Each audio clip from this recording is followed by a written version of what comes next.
qui emmerde les gens. Déjà d'une. Et donc moi ça, est-ce qu'on peut pas respecter le choix? Moi ça me fait beaucoup rire. Moi ça me fait beaucoup rire en disant que quand Jordan Bardella et Mathilde Panot parlent en disant qu'ils n'ont plus confiance en nous, mais comment vous voulez que les Français aient confiance quand vous tenez des discours qui sont parfois irresponsables?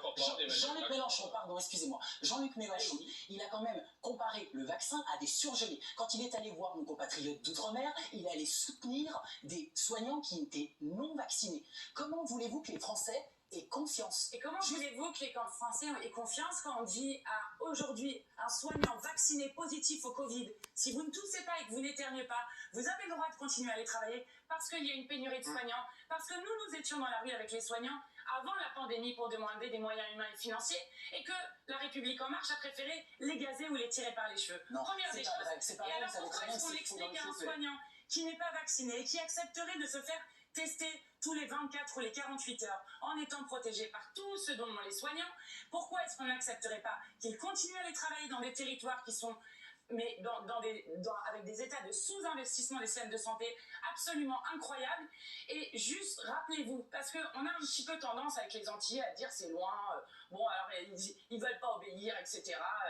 Rappelez-vous toujours qu'aux Antilles, et notamment en Guadeloupe, vous n'avez pas d'eau pour vous laver les mains, qui est quand même le premier des gestes barrières. Moi, j'ai vu des femmes qui ont de l'eau une fois par jour ou une fois par semaine ou par jour depuis des années. Juste ça, qui ont eu du chlordécone, qui empoisonnent les corps, les os et les têtes en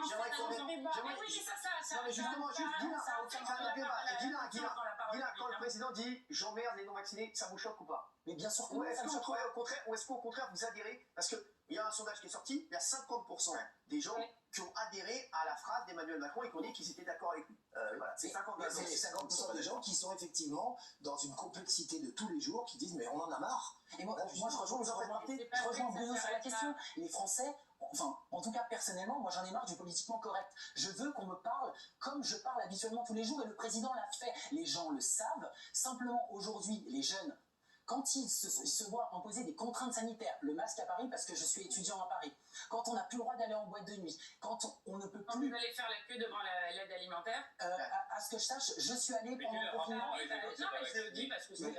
Justement, on me demande si je suis d'accord avec ce qu'Emmanuel Macron... On me demande si je suis d'accord avec ce qu'Emmanuel Macron a dit. Je vous dis que oui, je suis d'accord, parce que nous, les jeunes, on a fait des contraintes, et quand je vois qu'on a encore une partie de la population qui sont réfractaires et qui se permettent de s'affranchir de ces libertés, moi, vraiment, ça me fait chier. Jamais eu autant de ça me fait chier, ça me révolte. Et il n'y a jamais eu autant de cas, on a des cas qu'on n'a jamais eu. Enfin, je veux dire, il y a des centaines de milliers de cas par jour. On est encore à 170 cas aujourd'hui. Mais Jordan Bardella, vous savez très bien que l'augmentation des cas, elle est due au fait que les gens sont tous allés se faire tester pour être avec leur famille.